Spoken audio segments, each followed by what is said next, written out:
chacun pour interpréter. Car lorsqu'un croyant s'exprime en langue dans une église, en réalité, comme nous l'avons vu la dernière fois, il condamne ses frères. Car les langues, nous l'avons vu, ont été données aussi comme un signe de jugement. Dieu parle, Dieu emploie une langue incompréhensible pour parler à un peuple qui ne veut pas écouter et qui ne veut pas croire.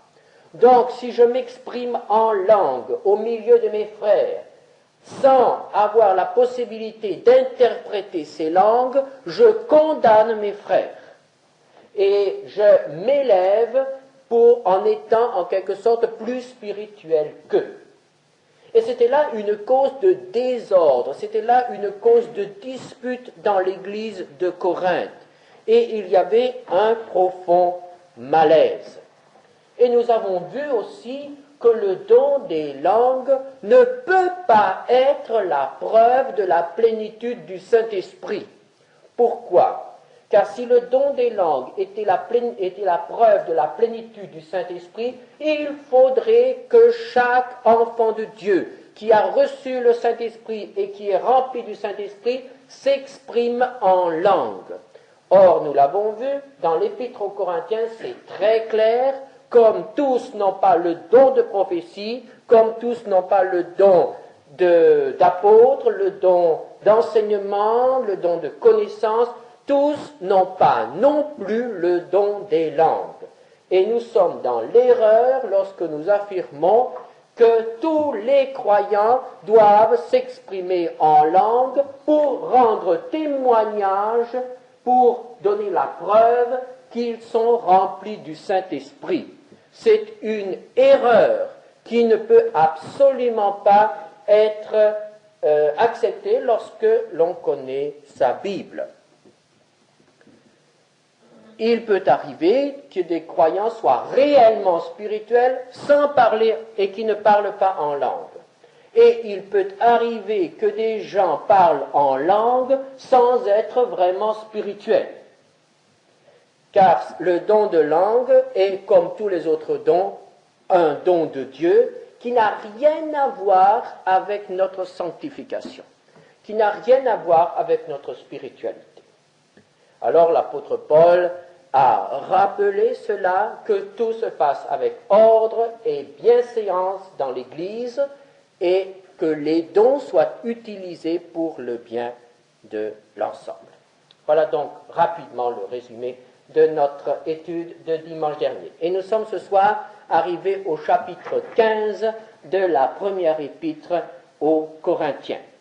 Et ce chapitre nous parle d'un autre sujet, un merveilleux sujet, celui du triomphe de l'esprit de vie sur l'esprit de mort, sur la mort.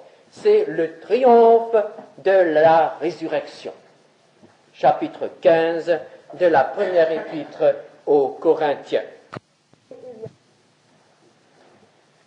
Un mauvais enseignement s'était répandu dans l'église de Corinthe. Chapitre 15, verset 12. Quelques-uns parmi vous disent qu'il n'y a point de résurrection des morts. Dans l'église de Corinthe, certains niaient la résurrection des morts. Cela ne nous étonne pas. La résurrection des morts était quelque chose de très difficilement admissible pour les Grecs. Souvenons-nous de la réaction que produisit le discours de l'apôtre Paul à Athènes au moment où il parla de la résurrection des morts. Acte 17, verset 32, lorsque tous ces sages, tous ces philosophes, tous ces penseurs d'Athènes entendirent parler de résurrection des morts, les uns se moquèrent et les autres dirent « Nous t'entendrons là-dessus une autre fois ». Pour le grec, c'était une folie. Pour le grec, il était absolument inadmissible qu'il y ait une résurrection des corps. Les Grecs admettaient la survie. Ils pensaient qu'avec la mort, tout n'était pas fini et que notre personnalité continue à se manifester, continue à vivre dans un autre monde. Mais pour les Grecs, il était absolument impensable que nos corps, que le corps d'un homme, une fois détruit, corrompu, que le corps d'un homme puisse se recréer, puisse se reformer. Nous savons très bien que Platon considérait le corps comme la prison de l'âme. Donc, on cherchait plutôt à se débarrasser du corps pour que l'âme puisse prendre son essor, pour que l'âme puisse se développer. Et c'était là la philosophie des Grecs. Le corps était soit exalté, soit méprisé. Mais si le corps était la prison de l'âme, pourquoi souhaiter une résurrection des corps pour pouvoir mettre de nouveau l'âme en prison? Non, la mort venait délivrer l'âme, venait détruire la prison. Alors il ne fallait pas attendre une résurrection des corps. Elle n'était absolument pas souhaitable. Voilà la philosophie grecque à l'époque où l'apôtre Paul parlait de résurrection. Évidemment, pour les chrétiens de Corinthe, les chrétiens grecs de Corinthe, il était difficile d'annoncer le message de la résurrection à une telle population. Il était difficile pour eux de devenir la risée des philosophes. Et certains chrétiens à Corinthe ont essayé d'arranger le message, comme il arrive parfois encore aujourd'hui, qu'on arrange le message et qu'on annonce que certaines parties de l'Évangile, que certaines vérités de la Bible et que celles qui peuvent nous attirer la moquerie, que celles qui sont difficilement admissibles par la sagesse des hommes du XXe siècle.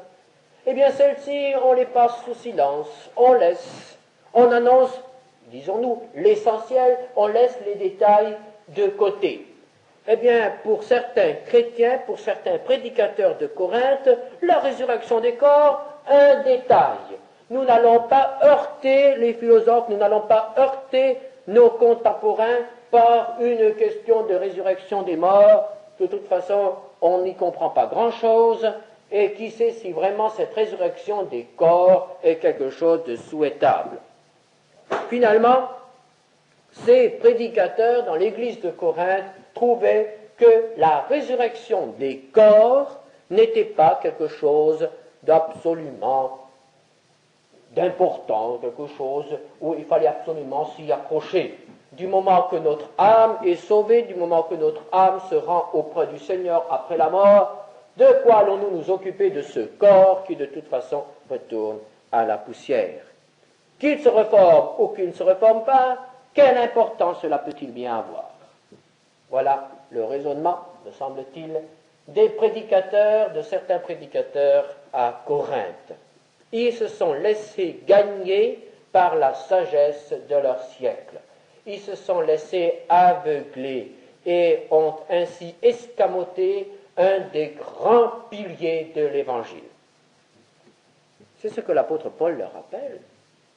Il leur dit, mais mes amis, quel est le message que je vous ai annoncé? Au chapitre 15, versets 1 à 4, il dit, l'évangile que je vous ai annoncé, que vous avez reçu, dans lequel vous avez persévéré, par lequel vous êtes sauvés, si vous le retenez tel que je vous l'ai annoncé, autrement, vous auriez cru en vain.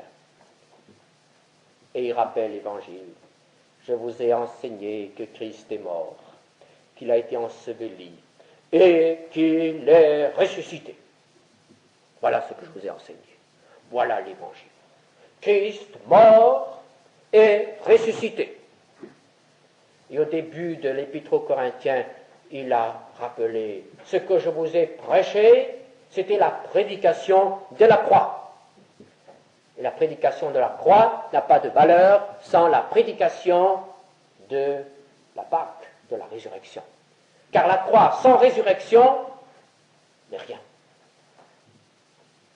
La résurrection fait partie de l'Évangile. Enlever la résurrection de la prédication de l'Évangile et vous changez l'Évangile. Et l'apôtre Paul nous a mis en garde dans Galates 1, verset 8. Quand nous-mêmes, quand un ange du ciel annoncerait un autre évangile que celui que nous avons prêché, qu'il soit maudit. qu'il soit écarté, enlever la résurrection, escamoter ce message, ce fait, c'est transformer l'Évangile. L'Évangile n'est plus le même si nous n'annonçons pas la résurrection. Cette résurrection de Christ était d'ailleurs tout à fait conforme aux prophéties des Écritures. L'apôtre Paul insiste, Jésus-Christ est mort pour nos péchés selon les Écritures, et il est ressuscité le troisième jour selon les Écritures. Et quelles sont ces Écritures? Plusieurs textes de l'Ancien Testament annonçaient la résurrection du Messie. Et parmi tant d'autres, le psaume 16, verset 10, où le psalmiste dit « Tu ne permettras pas que ton bien-aimé voie la corruption ». La résurrection fait donc partie du message de l'Évangile.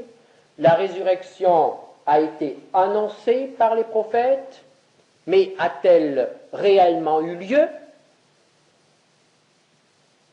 Alors l'apôtre Paul produit les témoins. Et ils sont nombreux, ces témoins.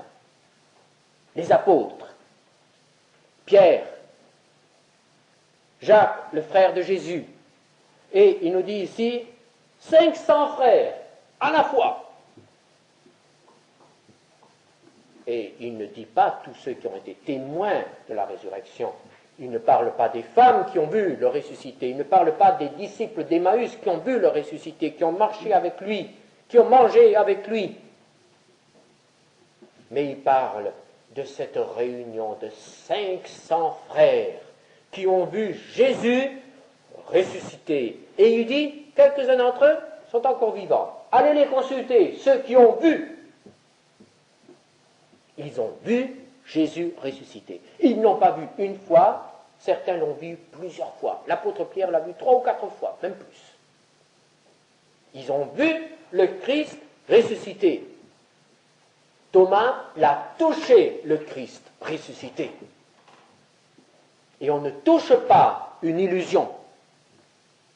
S'il s'agissait d'une hallucination collective, on ne comprendrait pas pourquoi elle a eu lieu à plusieurs moments, alors que les personnes qui voyaient Jésus n'étaient pas du tout prédisposées à le voir, ne s'attendaient pas à le voir, ont eu de la difficulté à accepter que c'était lui, et ils en ont été finalement convaincus en parlant avec lui. Ils ont été convaincus que c'était vraiment lui. Et l'apôtre Paul, est-ce qu'il était disposé à voir Jésus? Est-ce qu'il était disposé à avoir une hallucination? Mais non, puisqu'il était parfaitement persuadé que Jésus était un imposteur et il persécutait ceux qui croyaient en la résurrection. Et quand il l'a rencontré sur le chemin de Damas, la lumière éclatante qui environnait le ressuscité l'a aveuglé et l'a jeté à terre. Et jamais il n'oubliera ce moment où il a rencontré le ressuscité. Oui, pour Paul, c'est certain, Jésus de Nazareth est vraiment ressuscité. Il n'a pas raconté de fables, il a raconté des faits historiques absolument certains. Alors, si Jésus est ressuscité, comment peut-on dire qu'il n'y a pas de résurrection? Car si je nie la résurrection des corps, je nie aussi la possibilité de la résurrection de Jésus-Christ. Car s'il est absolument impossible qu'un corps ressuscite, le corps de Jésus n'aurait pas pu ressusciter. Verset 13. S'il n'y a point de résurrection des morts, Christ non plus n'est pas ressuscité. Verset 16. Car si les morts ne ressuscitent point, Christ non plus n'est pas ressuscité. Si quelqu'un dit que la résurrection n'aura pas lieu, que la résurrection ne peut pas avoir lieu, alors il faut dire Christ n'est pas ressuscité.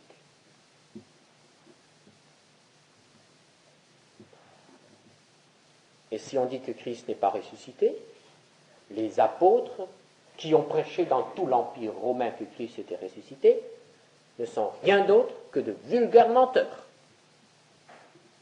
Et c'est bien plus grave. Ils sont menteurs en attribuant à Dieu un fait qu'il n'a jamais accompli. Verset 15. Il se trouve même que nous sommes de faux témoins à l'égard de Dieu, puisque nous avons témoigné contre Dieu qu'il a ressuscité de Christ, tandis qu'il ne l'aurait pas ressuscité si les morts ne ressuscitent point. Nier la résurrection des corps nous amène à nier la résurrection du corps de Jésus. Et nous met en opposition contre Dieu, car nous affirmerions que Dieu a fait quelque chose. Et ce n'est pas vrai. Nous sommes de faux témoins contre Dieu. Et l'apôtre Paul leur dit, et tirez les conséquences, si Christ n'est pas ressuscité, si les apôtres qui vous ont prêché l'évangile sont de faux témoins, mais alors qu'est-ce que vous avez cru? Comment pouvez-vous croire encore? Et que croire? Votre foi est vaine, vous êtes encore dans vos péchés, puisque le pardon des péchés, nous ne pouvons l'expérimenter qu'en croyant que Jésus est mort et ressuscité, et vous êtes perdus. Celui qui nie la résurrection des corps est perdu puisqu'il nie que Jésus est ressuscité des morts. Versets 17, 18. Si Christ n'est pas ressuscité, votre foi est vaine, vous êtes encore dans vos péchés, et par conséquent aussi ceux qui sont morts en Christ sont perdus. Tous vos bien-aimés qui sont morts et qui avaient la foi sont perdus, vous ne les reverrez plus jamais. Si Christ n'est pas ressuscité des morts, et si la résurrection des morts n'existe pas. Et heureusement, l'apôtre Paul ne peut pas se laisser ébranler dans la conviction qui l'anime. Il a vu le Christ. Il sait que Jésus est vivant. Il sait que Jésus est ressuscité. Mais maintenant, Christ est ressuscité des morts. Il est les prémices de ceux qui sont morts. Christ est vraiment ressuscité. C'est une certitude absolue pour l'apôtre. C'était une certitude absolue pour les chrétiens des premiers temps. Et tout vrai chrétien aujourd'hui sait que Christ est ressuscité des morts. Nous ne sommes pas de vrais chrétiens, nous ne sommes pas sauvés si nous ne croyons pas en la résurrection de Jésus-Christ. Et si nous croyons à la résurrection de Jésus-Christ, la résurrection des morts est la conséquence de la résurrection de Jésus-Christ. Car Jésus-Christ, en ressuscitant des morts, est le garant de la résurrection de tous les morts. Et c'est là que l'apôtre Paul aborde maintenant le grand problème, le grand chapitre de la résurrection des corps. Au verset 20, il est les prémices de ceux qui sont morts. Pourquoi cela? Parce que la mort s'est introduite dans le genre humain par un homme qui a péché. Cet homme, c'est Adam.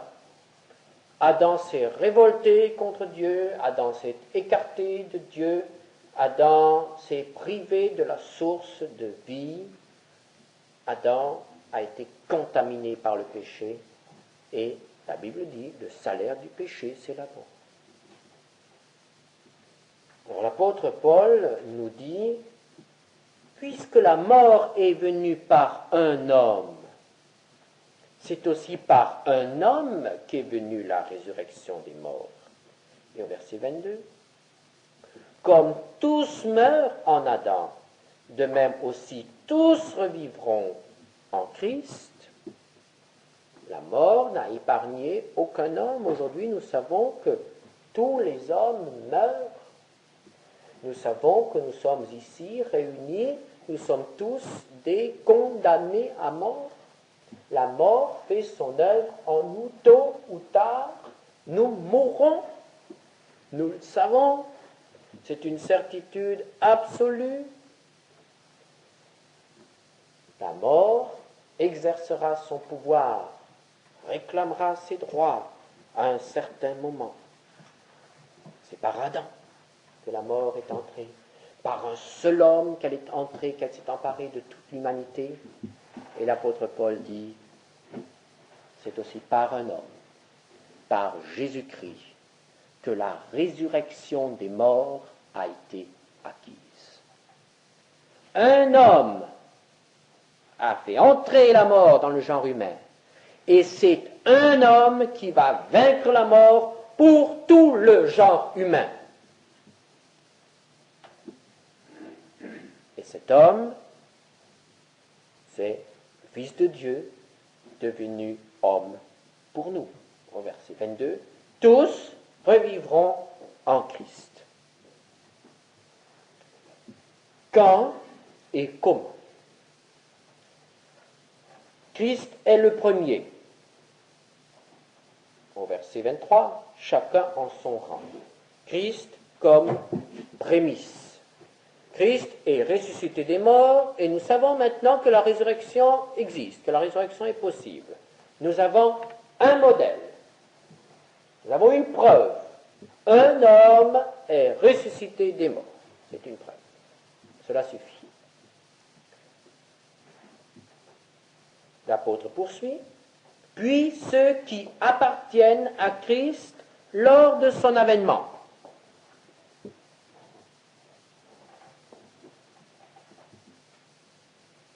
Le Seigneur Jésus a promis de revenir. Nous croyons qu'il reviendra. Et la Bible dit qu'au moment où il reviendra,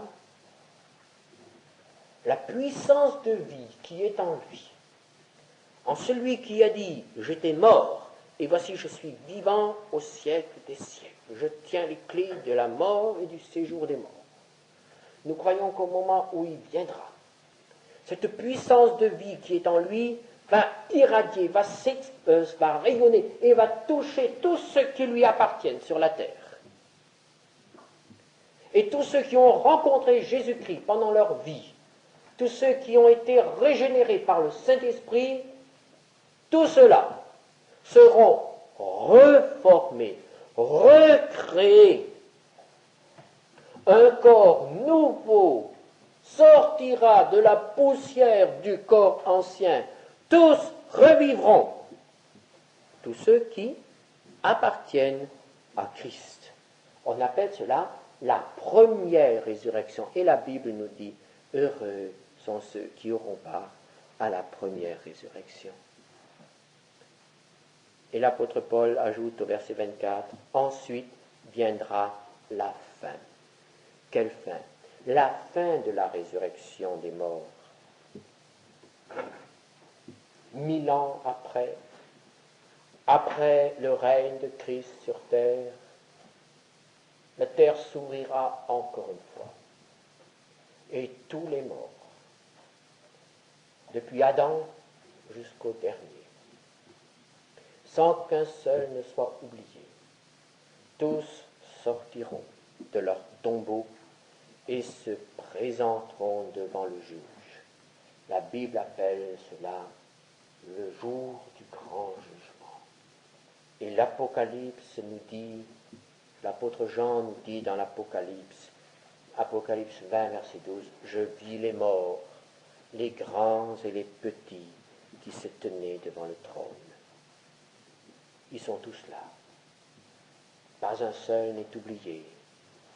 Tous ceux qui ont refusé Christ, et tous ceux qui ont vécu dans le péché, ils sont tous là, depuis le premier jusqu'au dernier.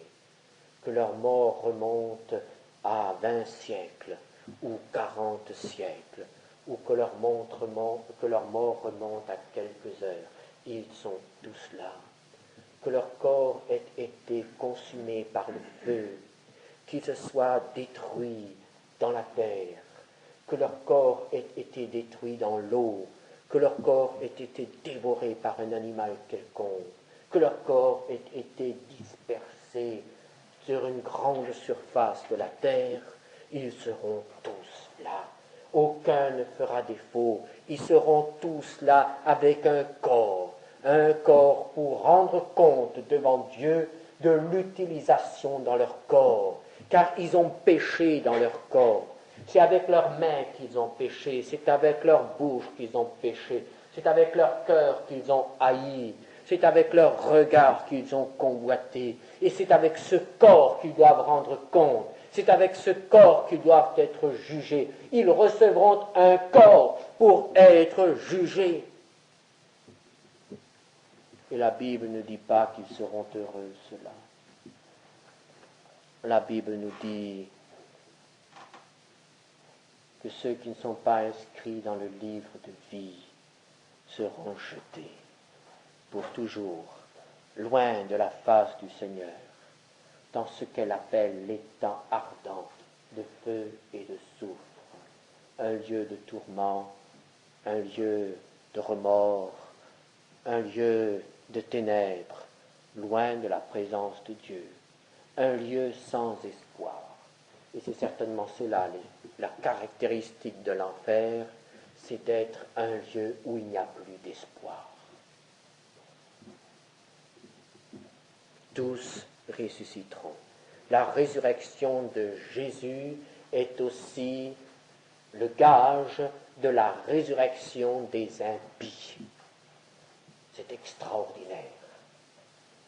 Tous les pécheurs devront se présenter dans un corps devant le juge. Christ est mort pour ramener toutes choses sous la domination du Père. Christ est mort pour vaincre la mort, le dernier ennemi. Il a dit, je suis la résurrection et la vie. Jean 11, 25. Donc il y aura ceux qui ressusciteront dans la joie, parce qu'ils répondront à l'appel du bien-aimé Seigneur. Ceux qui l'ont déjà connu sur terre, qui l'ont servi, qui l'ont aimé, ceux-là se lèveront avec joie de la poussière pour se présenter devant le Seigneur avec un corps nouveau. Et les autres ressusciteront malgré eux. Les moqueurs et les incrédules, ceux qui ont dit après la mort il n'y a plus rien, ceux-là devront sortir de la terre pour se présenter devant leur juge. Oh, ils préféreraient rester où ils sont. Mais ils devront se présenter, ils devront sortir. Il n'y a pas moyen d'échapper à Jésus, d'éviter le jugement. Chers amis, si vous n'avez pas encore rencontré Jésus, sachez cela, il n'y a pas moyen d'échapper à Jésus. Et il vaut mieux rencontrer Jésus maintenant, car Jésus se présente à vous comme celui qui veut vous pardonner et vous sauver. Jésus se présente actuellement à vous comme celui qui vous aime, celui qui veut votre bien, tandis que plus tard, si vous avez refusé le bien, si vous avez refusé son amour, il se présentera à vous comme le juge. Et il n'y aura aucun lieu sur terre ou dans les cieux pour vous cacher devant le regard de votre juge. Le chapitre qui est devant nous s'arrête surtout à la résurrection des enfants de Dieu. C'est la résurrection, la première résurrection, la résurrection pour la gloire. Et l'apôtre Paul répond à plusieurs questions dans les versets 35 à 58. Verset 35, quelqu'un dira, comment les morts ressuscitent-ils et avec quel corps reviennent-ils? C'est une question. Question très importante. Comment un corps peut-il naître de la poussière? Comment un corps peut-il se recréer alors qu'il y a peut-être 4000 ans qu'il est détruit?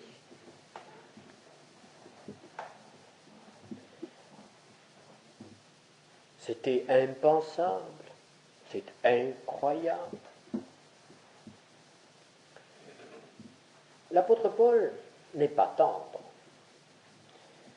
Et il n'a pas trop d'égard pour ces gens qui ont des difficultés intellectuelles à admettre la résurrection. Il leur dit simplement insensé.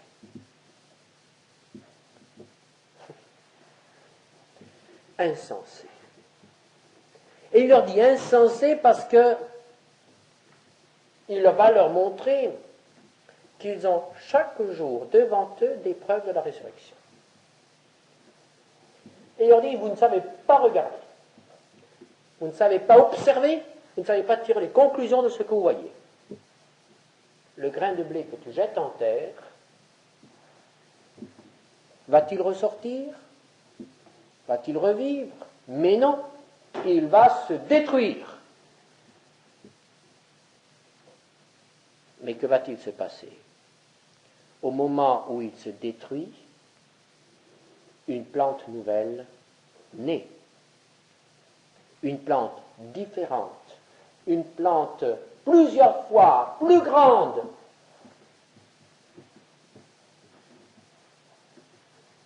Ce que tu sèmes ne peut renaître, ne peut survivre que par la mort.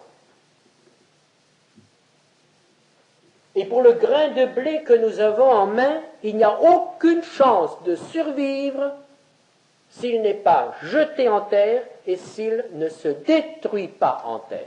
Si le grain de blé n'accepte pas de mourir, dit Jésus, il demeure seul et il ne porte pas de fruits. C'est donc une loi de la nature. La loi de la nature dit qu'il n'y a pas de vie sans mort. Et la nature nous montre que de quelque chose qui se détruit dans la terre peut sortir une vie nouvelle. L'apôtre Paul dit à tous ceux qui ne voient pas ces choses, insensés.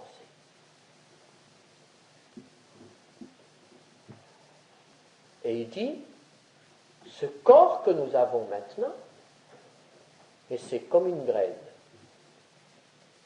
il faut la déposer en terre et il faut accepter que cette graine, que ce corps se détruise.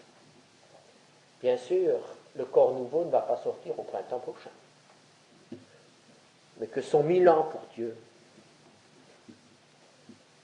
que sont 4000 ans pour Dieu, comme un jour.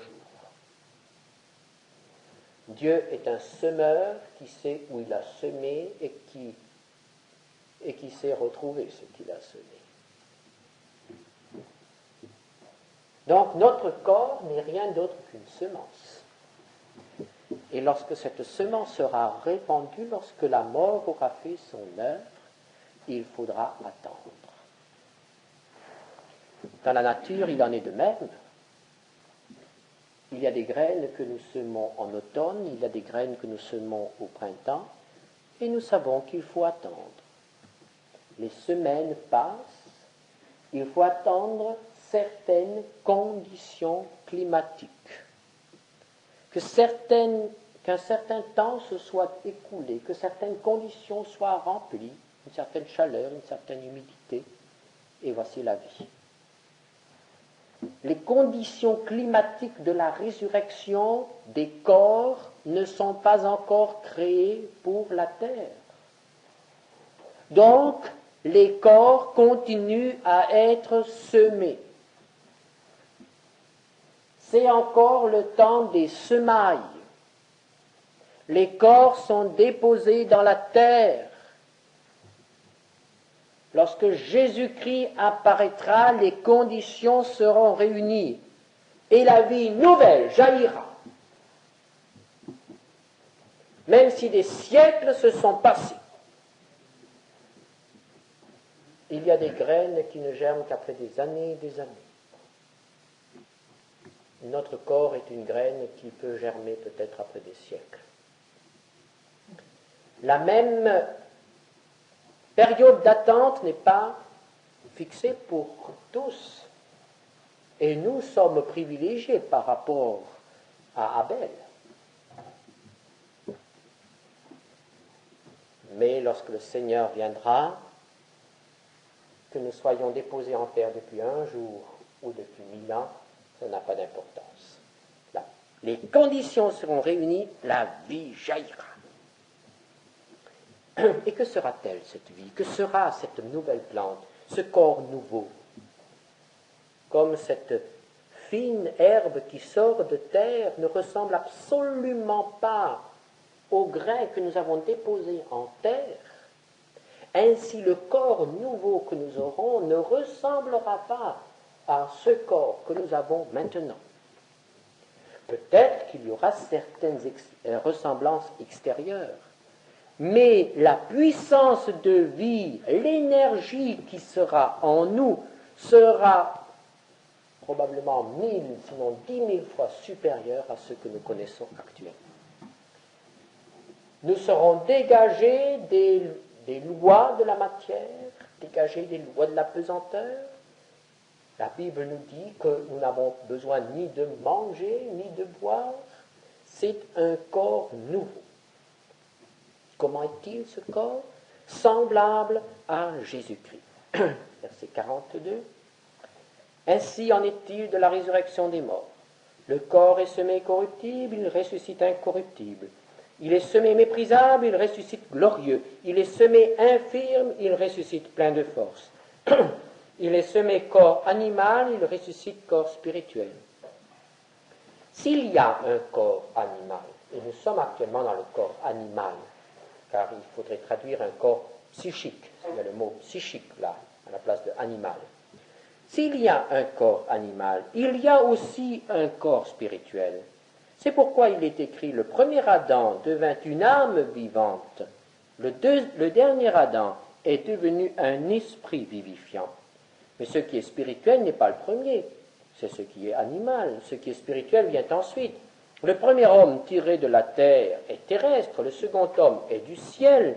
Tel est le terrestre, tels sont aussi les terrestres.